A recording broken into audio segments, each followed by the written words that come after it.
Loving is yours. I'll always hold you down. You're my everything, I swear I'm all yours. I'll always hold you down. We got such a magical thing. Sometimes I pinch myself, feels like a dream.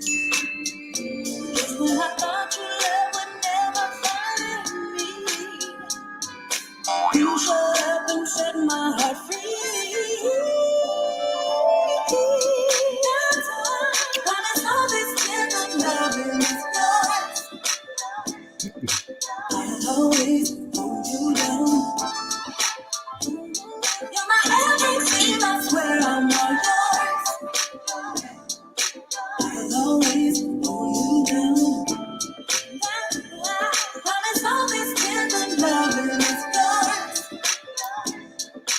I'll always hold you down. You're my everything, I swear.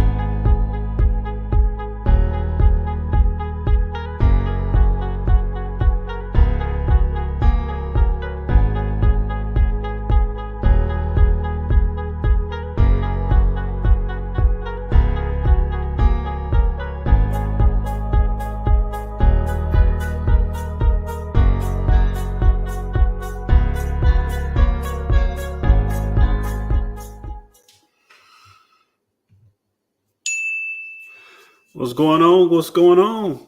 Man, that countdown is so dramatic, and it ain't dramatic at all. Hello, everybody. How's everybody doing? Before we go ahead and get the camera on us, if y'all would be so kind to go ahead and hit the thumbs up, heart button, smiley face, whatever it is, this mean face, whatever one you want to push. It'll mean a lot to us and help the algorithm. We really appreciate it. Hit the share button if you're feeling real funky, if you would, please. But tonight, it's good to be back. Let's go ahead and bring ourselves on in here too. Let's cue up camera number. Oh, there we is. Hey, we got some colors going on tonight. You got that bright yellow on. This then fuzzing up the camera. Hey, spring. You know what? It is springtime. Well, we hit springtime last week. Yeah, last week. Boom. Last Sunday. Yeah. All that fun stuff. Well, hello. How y'all doing? We thank y'all. It's Thursday night. You know, y'all could be doing a whole bunch of things, but y'all decided to join us tonight. So for that, we appreciate it. For those who don't know, let me put this up here on the screen. I'm sorry, y'all.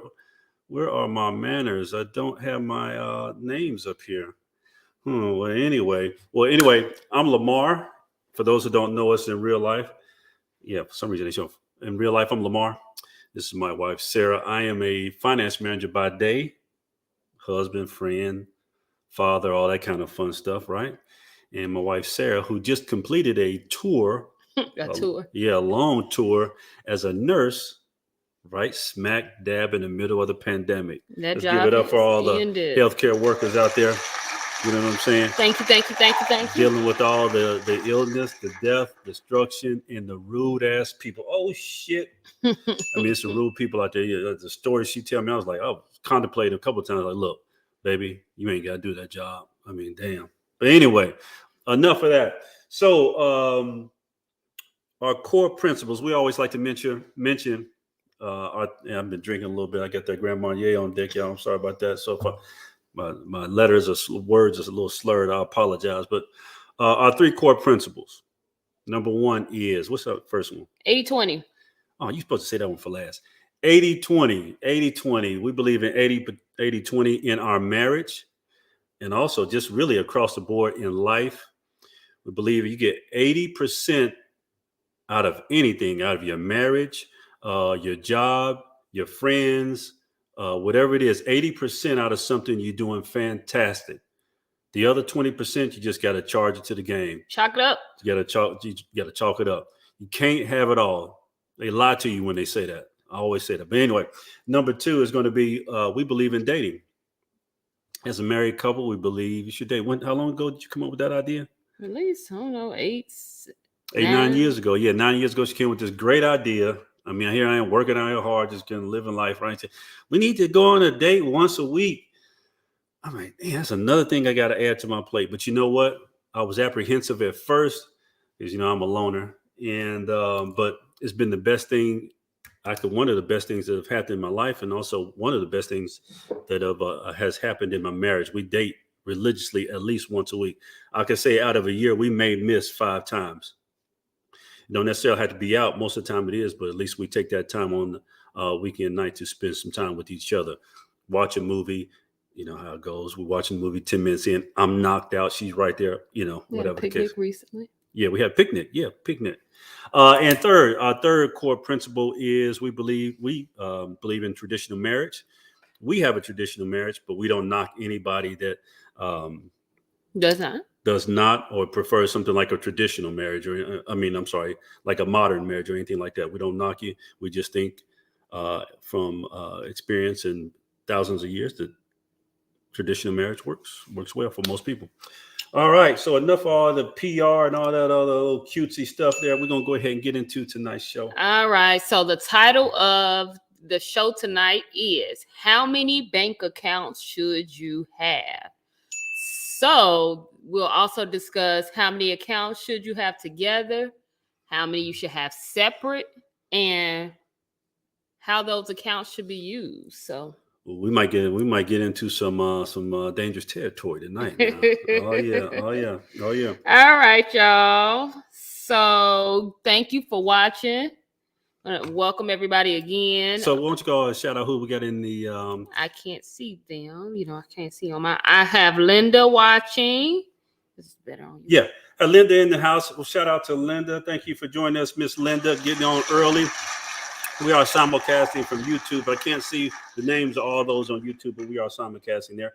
Also, Miss Shantia Edwards. Hello, young lady. Good to see you, and thank you for joining us tonight. And also, Lamar Lacey is in the. James Biggs Hazel. Let's get up for James. Appreciate y'all being early sign-ons and watching us from the start here. And for all those who'll be watching on the replay, thank y'all for tuning in tonight. So tonight's topic, Jess. Yes, tonight's topic, as you see, is how many accounts should a couple have? So we're gonna get into it tonight. Right into it. Yes, let's go ahead and jump on into it. I got y'all hear that? Got my cash register sound popping up. It ain't loud enough. So dramatic. Yeah. All right. So as we always do, we like to mention things that for our topics, we always like to make sure that we do our due diligence on getting verifiable research from quality places. When it's our personal opinions, we like to state it as such. But tonight we're going to go over a couple of things that we researched that found very, very interesting on this particular topic. Go ahead. I wanted to go back to it. I'll go back to what? That screen. What screen? Right there. Okay. Well, they can still see you. Oh, sorry. Oh, see, you got to say what you, man. You got to say. Sorry. Yes. Well, it's them. You said that they can see me. Oh, yeah, they can see me, man. Okay. Well, that's all right. That's what you love. That's what you do when this is live TV. This is live video feed around the world. You're just picking in my eye. That's a no. That's what you do. No, that ain't what the hell you do. What the hell? All right, but all seriousness, let me add this to the screen. So I looked up a particular article by the wonderful. You know what? I'm getting ahead of myself. Yeah. So we went and researched from a lot of different places, and most of the actual professionals, quote unquote, came up. They all basically said you should have about 4 different bank accounts. Now, the gist of those bank accounts, how they should be used, are about the same, but kind of variances on how you set them up. Some of them are a little more complex. Some of them are more straightforward. But I want to go ahead and get into this particular article. I like her too. Yeah, in Business Insider, featuring the wonderful and beautiful Laura Grace Tarpley. She is a certified money person. If you guys do not know her, look her up. When I say she knows her stuff, she knows her stuff. I mean, like, if you're looking to get out of some debts, if you're looking to get your finances right, she is the person. But yes. Go ahead and I'm sorry. No, don't be sorry, baby. Tiffany, the budgetista Alashay, said you should have 4 bank accounts. An expert recommends having 4 bank accounts for budgeting and building wealth.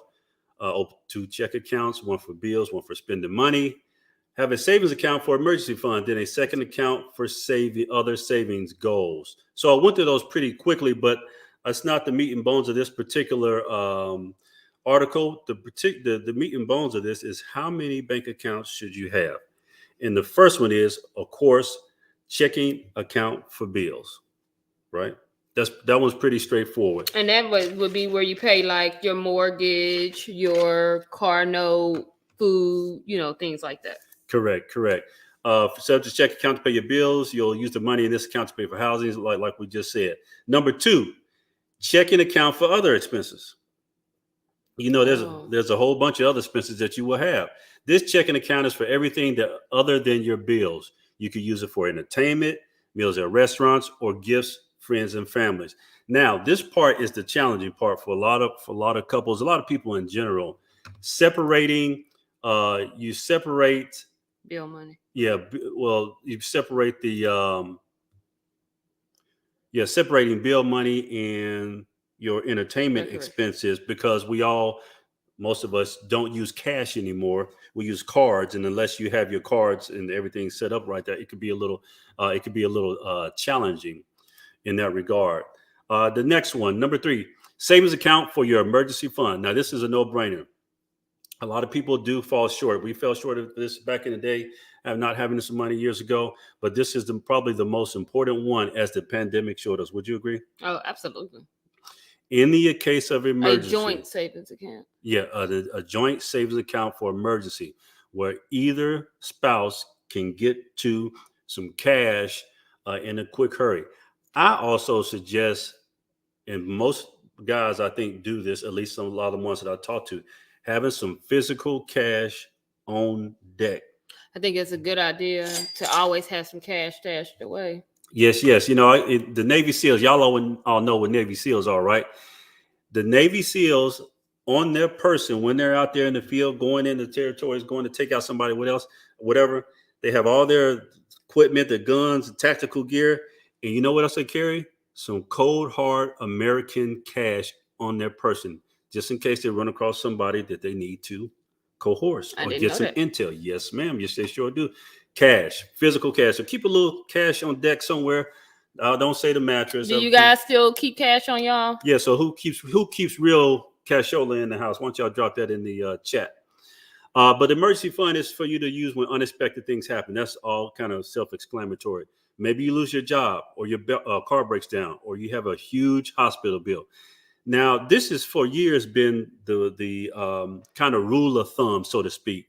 Have at least 3 months of your salary saved, at least in an emergency fund. You really want to go 6, but 3. Yes, three is the minimum. As they say, the reason why is it takes you at least 45 days to find a job, typically. So that gives you enough time to be able to continuously pay your bills, so you don't have to stress or take a job that you don't want, because you know what? Right. You have to. You don't want to be in that situation. I've been there. And lastly, a savings account for other goals. There's an account for other big savings goals. You might use this account to stash away money to buy a car, make a down payment on a home, or pay for your wedding. If you use a bank account, if you use a bank that makes it easy to save for separate goals, you could even create individual buckets for each goal in one account. This makes it easier to track how much money you have set aside for each purpose. So that makes a lot of sense. Now, on this one, I think that particular article was kind of like the commercial. Yeah, that's a little different. I'm not saying it's a bad thing how they suggest you do it, but that's a little, what they call it, that's the politically correct kind of way. Yeah. I would say, because it was very, very, kind of straightforward. Now we're going to cross another one in men's health with Steve Harvey. Go ahead. I'm sorry. Linda says they keep physical cash. Hold on. Okay. Go ahead. I'm sorry. That's okay. She says they keep physical cash, and then Jess says, I don't keep cash on me at all. I don't keep cash on me either. The only time I keep cash is if somebody paid me something in cash, but I don't really have a lot of cash on me often. Yeah, but we try to keep some home. Yeah. I personally, I think a lot of guys, I always see this too. We try to keep a little bit of something tied up real tight in our wallet, just some cash, just in case you need it for valet parking or to tip somebody or something like that. So yeah, that I find that very very useful. All right, what was I at? All right, yeah, on Steve Harvey. So this one seems a little bit more, let's say, more common, more straightforward, and I think actually just a little bit more basic, but good. When I say basic, I don't mean basic in a bad way. I mean just it's probably the best way to start to find your footing, especially if you're newly married, but also if you're not necessarily newly married, but you need to get started and find what they call it, a baseline. For some reason, it's not. There it is. It's coming up now. All right. So Steve Harvey says yes. Couples should have 4 bank accounts. Let me pull that up on screen. Have some technical difficulties up in here. And this is kind of the way we kind of go. Yeah. So Steve Harvey, every married couple should have 4 bank accounts, and I'm gonna just make this one real quick. Number 1.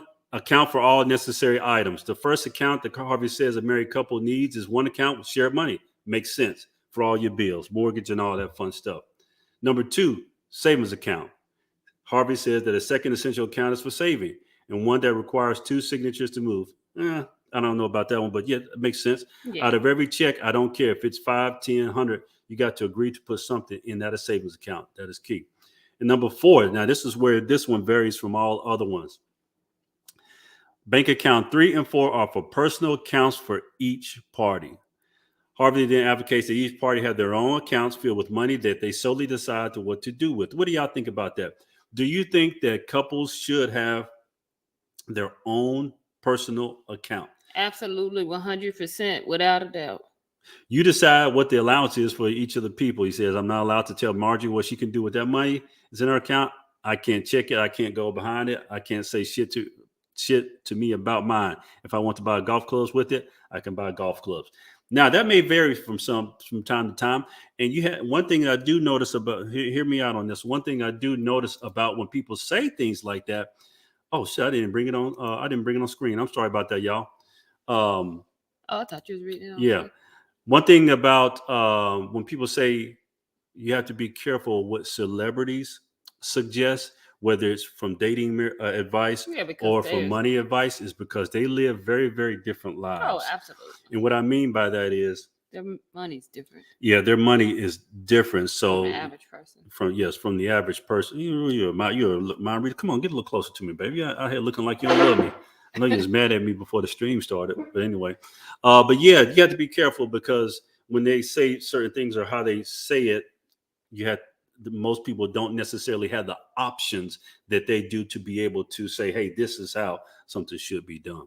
But anyway. So what do you guys think? Do you think that it's important to still have your separate checking accounts? Let us know what you think.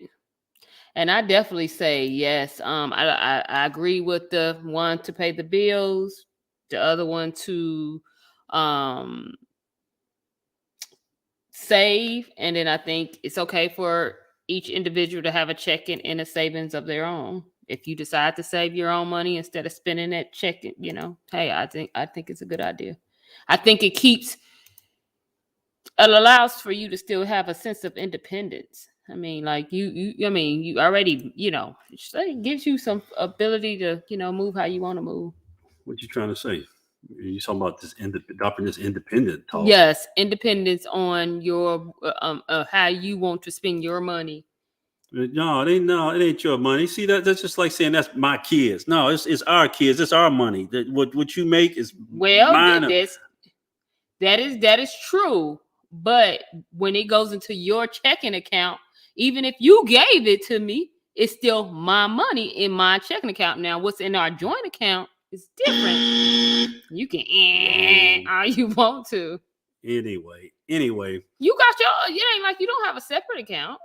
So we're gonna get into that. Let's go ahead and get into that since you want to keep on harping on that. You know how so this was something that we researched as well. I'm gonna go ahead and bring this up here on screen. Here, this was an article that I found. How to tell your spouse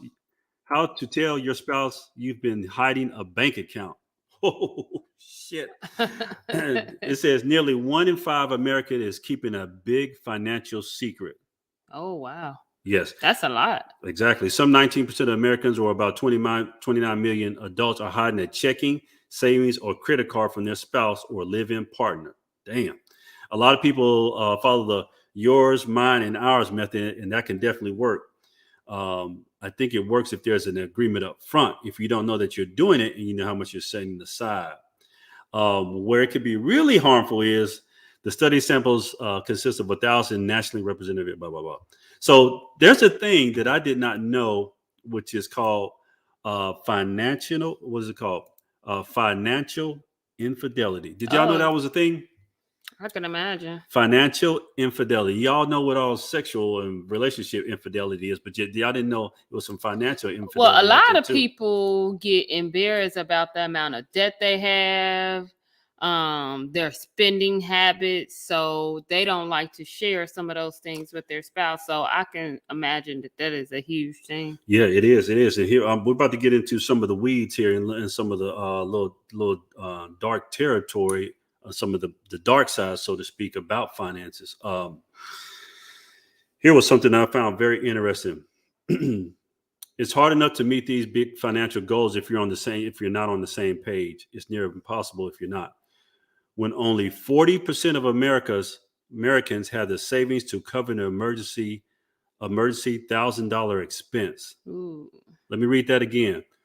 Only 40% of Americans have savings to cover an emergency $1,000 expense. Ouch. 78% of workers live paycheck to paycheck, and the average American debt exceeds $38,000. Oh shit.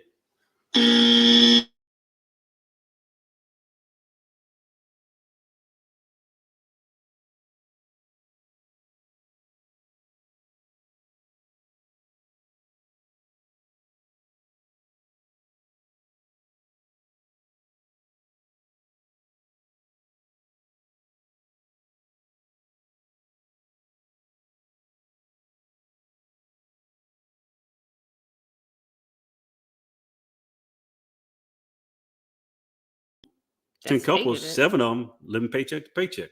But anyway,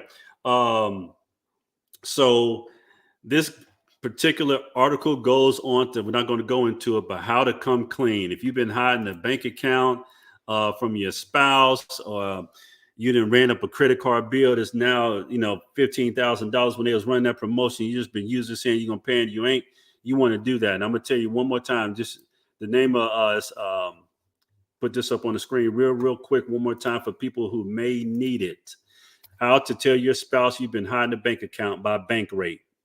You want to go ahead and read that article and get yourself or a credit card or something. Yes, because most people, what you're going to go into as well, they come in the door with some debt, right? Come in with some school debt and consumer debt. Absolutely. Unfortunately, we as Black people have the highest amount of debt, and women have the highest percentage of consumer and school debt. That is a fact. It's an unfortunate one, but it's so tough to talk about and make note of. But it is out there. All right. So lastly, before we get into some questions for y'all, there's a Jimenez law firm. I found these very, very interesting. I'm gonna go over these real quick. The topic is the biggest reason how finances affect divorce rates. As y'all know, the number one reason people get divorced is not cheating. It's not, depending on which particular article you read from, it's typically going to be finances is going to be 1 or 2. Irreconcilable differences is typically number 1, but finances are number 2.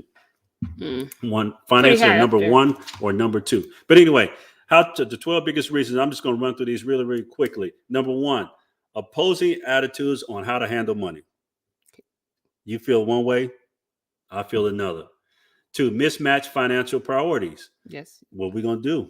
What do we plan on doing? You plan on going back to school? You plan on buying a car? Whatever the case is. Number 3 is a big one. Oops, hit the wrong button there. My bad, y'all. Credit card debt. Everybody's got some credit. Almost everybody's got some credit card debt. The average credit card debt in this country, I think, is $15,000. It is what it is. Number 4, financial infidelity. We talked about that earlier. Number 5, overextending their budgets. You think that's pretty common? Very common. Yes. A lot of times what people do is overextending their budget on 2 major purchases, car and the house. If you've ever built a house, you know how it is. We built a couple of homes, and you always go over your budget. And also a car. We did pretty good on the second one. We did pretty good on the second one. We did pretty decent on both of them. Well, you made sure we kind of stayed. Yeah, we're about to do that. Boy, that shit can get added quick. You get 100,000 like it ain't nothing. I know. You add something there, you be like, oh, that's $600. Yeah. But anyway, and then of course number 2, car. You go get a car, and then you see some features or particular stuff that you want on a particular car, or you upgrade to another model, so on and so forth, and you can do that. Number 5. Overextending their budgets. Number 6, inability compromising on spending. Major impulse buys. Number 7. 8, stress from combining bank accounts. We don't believe in 50-50 and all that kind of stuff. The more you can stop trying to do half and meet people a certain way, the better off. Number 9, unexpected major expenses. 10, spending too much on a wedding. That's major. People spend a lot of money on weddings. We just seen somebody get married at the park. Yeah, at the park, under one of the shelters, right there. Regular everyday clothes on. And went ahead and made it official. So let's give it up for them. Not having pre-marriage financial counseling. Never thought of that. And 12, loss of financial control. Out of control money-wise. So, y'all, we are going to get into the questions. We are going to read the comments as you guys drop your response, and myself and Lamar will also answer some of the questions as well.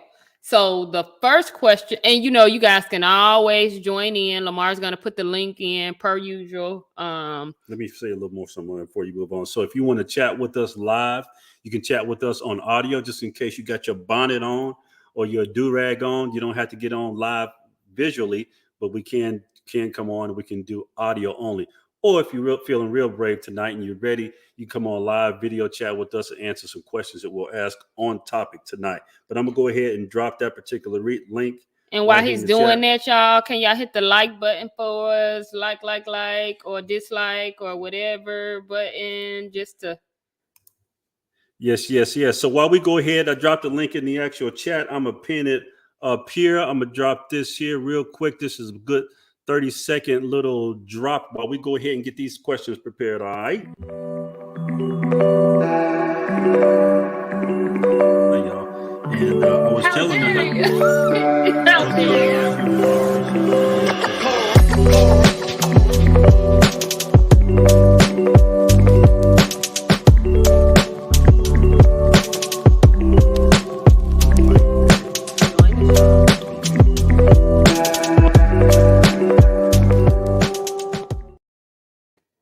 Can't believe I did that on my cell phone on my lunch break at work one time. I mean, technology has came a long damn way.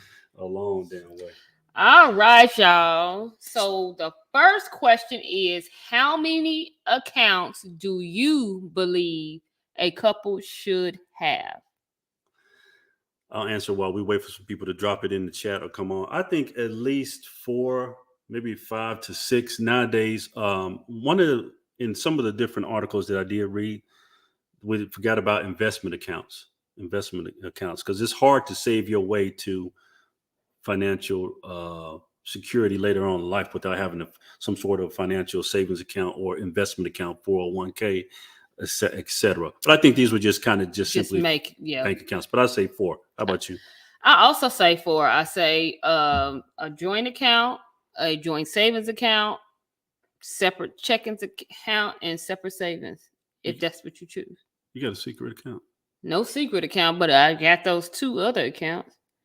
But I definitely think that if you're not married, you be careful about the joint account just in case things go south, being able to get to the monies if you're not married. What you say? Say that again. Be careful. You have to know how it is. Those joint accounts are set up in an event that, one person goes. Oh, I got you. Just in case Splitsville. Yeah. I got you. Gotcha. All right. And so Crystal says I did 4 accounts. 4 accounts. Yep. Mm-hmm. I think that's a good number. And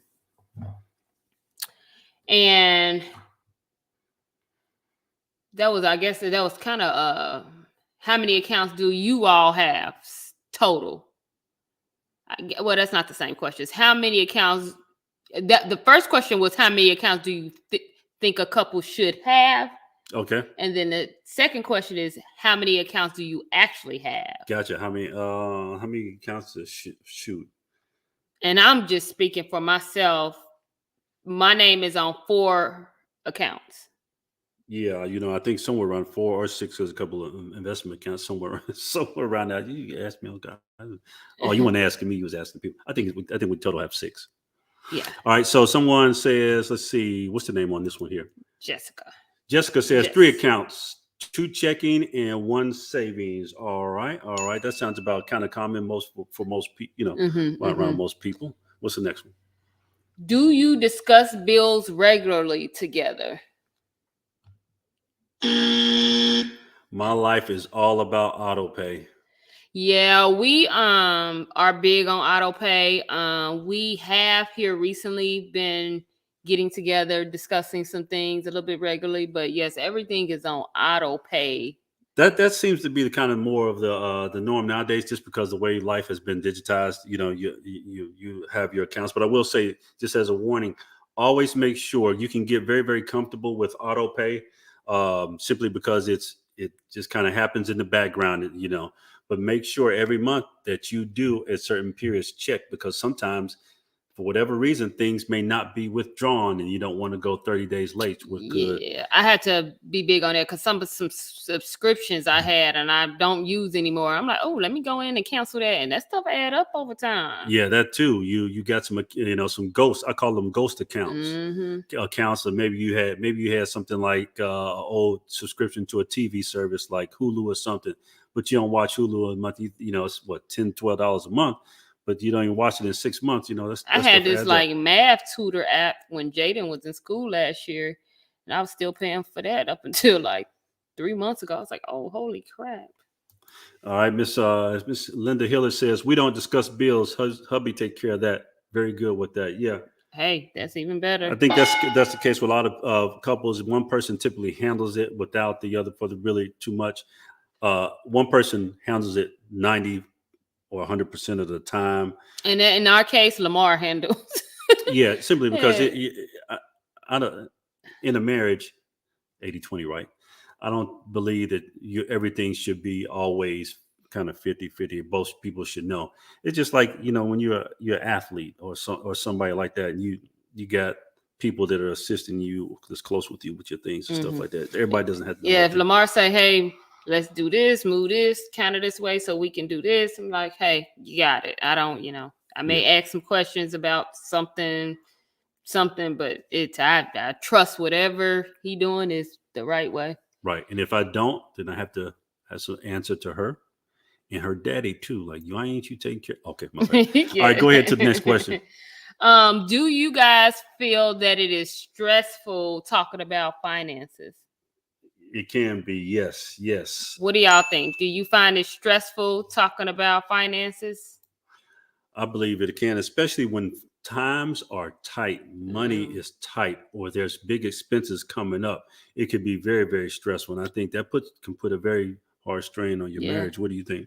I definitely can. I find talking about finances at times or in the past has been hard, but not so much now. It is what it is. It is what it is, huh? Yeah. Let the chips fall where they may. I wish I can touch it, but I can't. It says, hubby feel the same way. He leads and I follow. Hey, give it up to traditional roles there. Yes. Yes. So do you all find it stressful talking about finances? Want y'all drop what y'all feel on that? Just says sometimes. Money is something, because money, having enough can be comfortable, or having enough can be stressful. Having a lot of it can be stressful. And can be uncomfortable. But not having enough is always not good. You know what I'm saying? Yeah. The other ones are it's like a double-edged sword. It is in a lot of cases, so finding that sweet spot and having those tough conversations about money, being honest, truthful, and don't suffer in silence.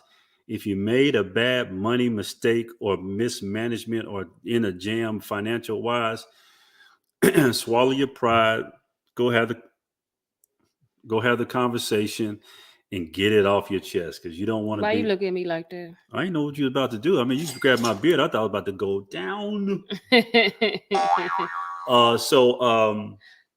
So that goes into the next question that we have.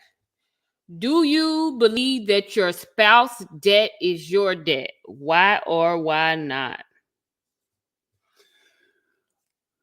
Now, this is where we're going to get a little pushback. What do y'all feel?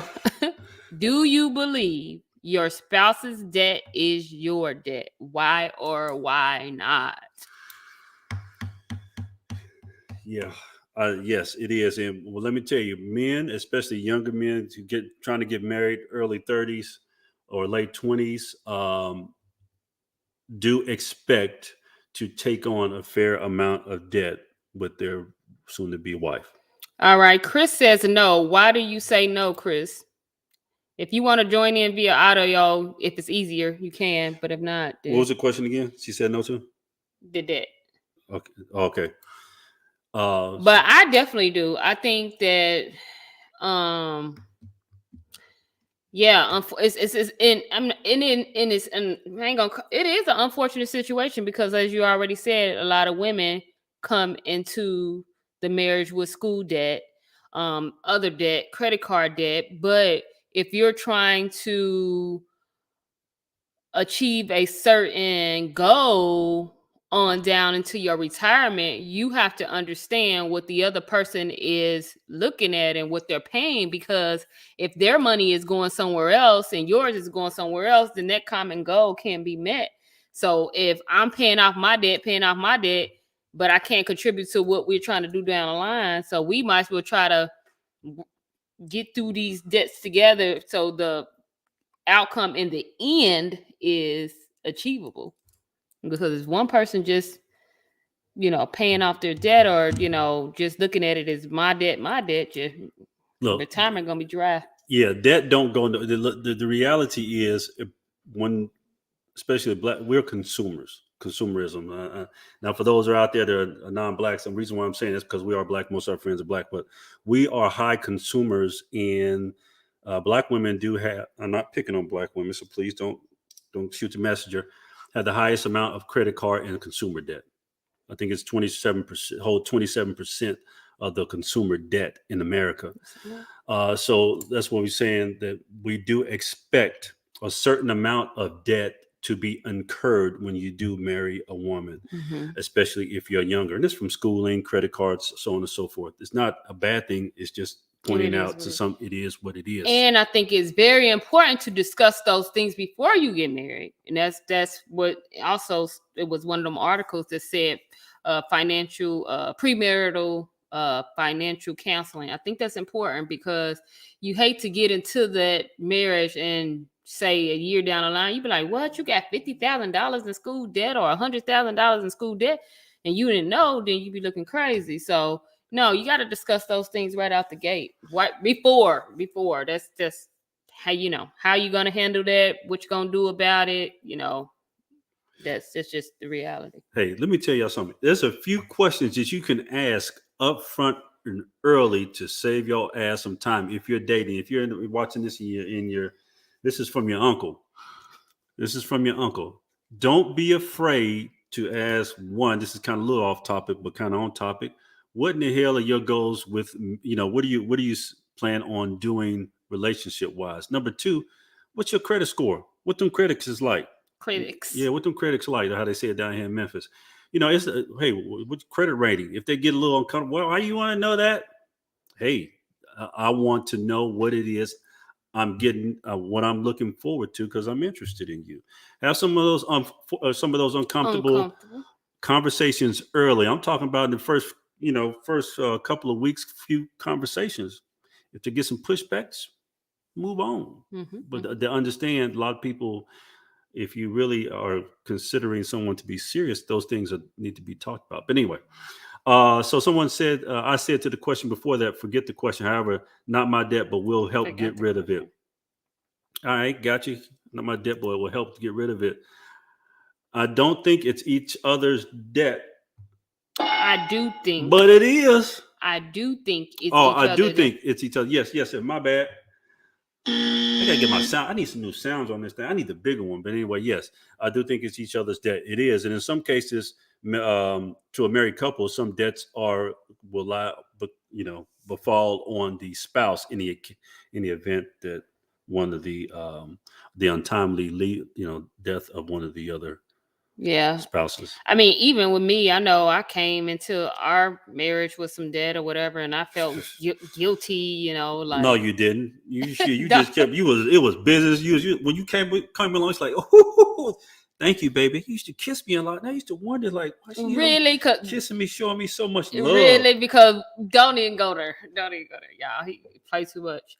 Anywho, before I go to the next question, gonna read this next statement. Next statement says, okay, I'm the only one who has student loans. He doesn't, because he played football in college. So I do think it's my responsibility to pay it. Okay. All right. And that's the same thing with us. Lamar doesn't have any student loan debt. Yeah, I do. School. But I mean, 60% of the people in school are women. So a lot of women do hold or had some school debt. And I forget, if someone can research this, someone out there for me, research what the average amount of student debt someone holds. The average amount of student debt that someone holds. If someone out there could be so kind of research that and drop it in the chat. What? I'm laughing at her, Crystal's laughing faces. Gotcha. I know she said that to your comment about you saying that I came into the relationship like, ooh. Yeah, you was kissing me and stuff. I'm like, why she keep kissing on me and hugging me, saying, "Oh, I appreciate you so much." Whatever. I went to school and didn't even go to school. Hey, right now, I'm reaping all the benefits. That's right. But anyway, so yeah, what's the next question?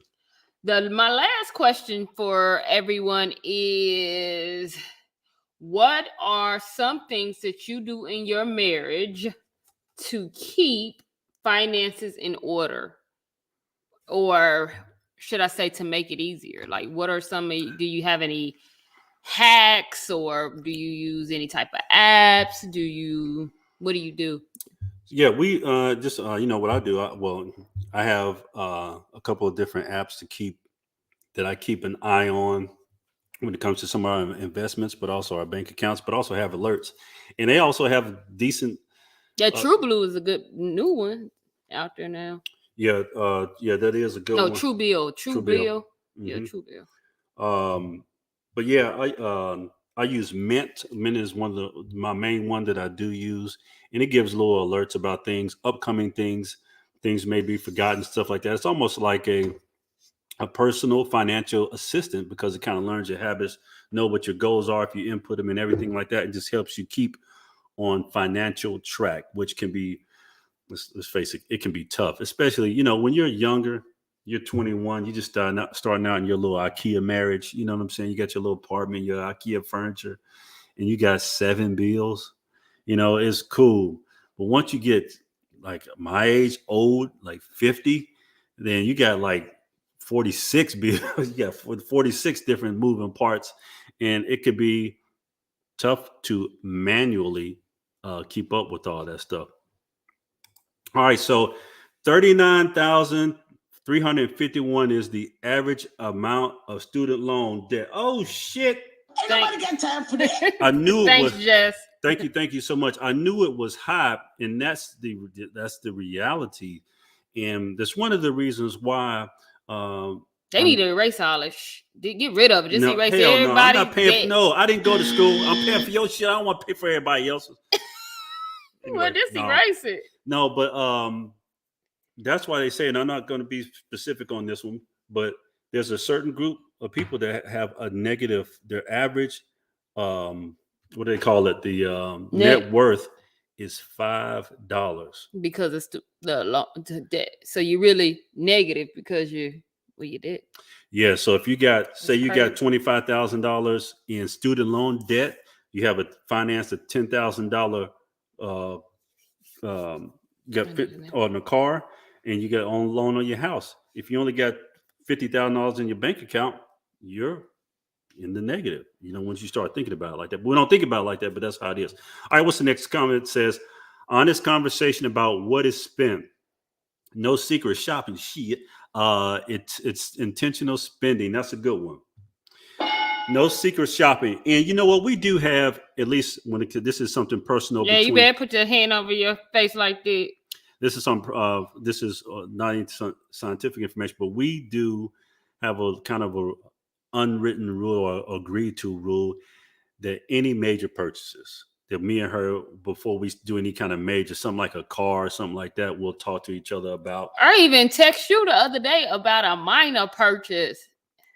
And I shut that shit down because I'll tell you what. You got to do all that extras. I shut that shit. I got to pump my chest. Let me feel like a man sometime, baby. From that. But anyway, no. It was, we have a major purchase coming up. And I suggested no. Did. And the only reason why I text him, because it really was an expensive purchase that I really would have went on and got it.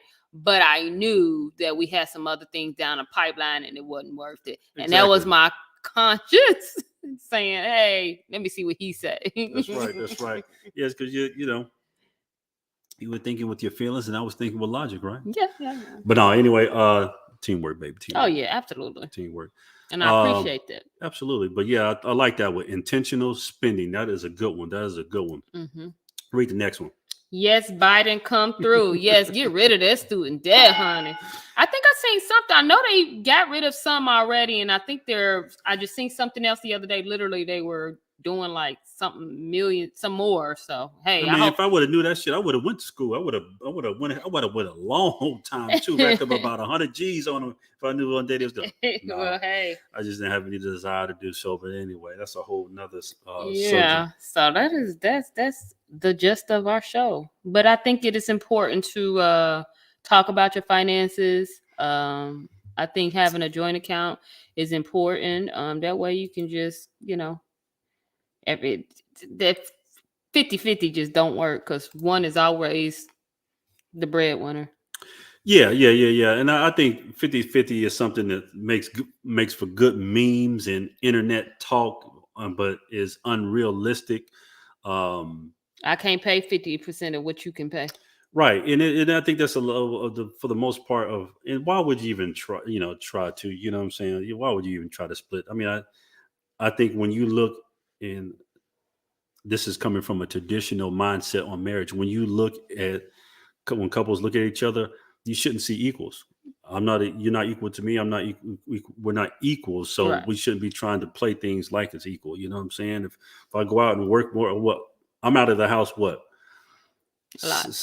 of the time, you're home 70% of the time, just because of work schedules and stuff like that. And I don't mean I should be doing half the stuff at home. You shouldn't be doing half paying the bills anyway. I get what you're saying. You know what I'm saying? So just do what works. Be fair about it as best you can, because that is your spouse. And you know what I'm saying? Get on down the road with life. Have some fun. Have some good sex. Go to some amusement parks. You know what I'm saying? Do some shit you ain't supposed to. Just have some fun. You know what I'm saying? Because at the end of the day, life is short. And then you'll get to an age where you don't. Yeah, we just bought some kites. We're so excited about them. Random. Yeah, we did buy some kites. I can't wait to get out there. They're big old kites too. There's actually a park over here, a real big park that has a kite flying area. and I can't wait to go over there and show my kite off. I might put some lights on that thing. You know what I'm talking about? Oh Lord, we ain't doing all that. But yeah, anyway, so hey, tonight's show, how many accounts should a couple have? Hopefully, we have started a conversation, and you have found some information that we provided tonight to be useful. If you have any questions or want to say something that you haven't been able to say tonight in the particular chat, you're more than welcome to go ahead and post it in the group. Just ask the question and get some feedback from some of the other members, because of course that's the reason for this group, is to everybody come together, talk about similar things, and give some advice and help to others. So we really appreciate y'all on that particular forefront. And that is it. That is it for tonight's show. Thank you, guys. Thank you for joining us. Yeah, thank y'all for joining us tonight. We'll see. Yes, someone said yes. I forget what. Yeah, I think they were saying yes to Biden come through and go ahead and get rid of that school debt. But we appreciate y'all. Yeah. Hold on. That's not right. What? You can't. No, you can't just because you don't know. I'll have a good knock joke tonight. All right. Well, y'all, thank y'all so much. It's been real. We really appreciate y'all. He's gonna try to force me to do it. I know I say this a lot, but next week we got a good one coming. We got a good one? Yes. Can I go ahead and tell him? I ain't told him. I ain't told you, but can I tell him what it's gonna be about? Wait, no, wait. Yeah, I'll go. I know what you were thinking. Yeah, it's gonna be a good one. It's gonna be a little. It's gonna get a little tight. It's gonna get a little hot, but it's gonna be a subject that you guys have been seeing on your news feeds over the last couple of weeks that's been causing a stir. I might be thinking about a stir. But we'll drop that in we'll drop it early this time. We're gonna drop next week's topic tomorrow. But we appreciate y'all. Y'all have a good night, and we will catch y'all next Thursday. If we see y'all in real life before then, we'll see y'all then. And we thank y'all so much. And we are out of here.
Doesn't matter what they say, I'll stay by your side, talking to my dying day. Just a few lifetimes with you, my point of view.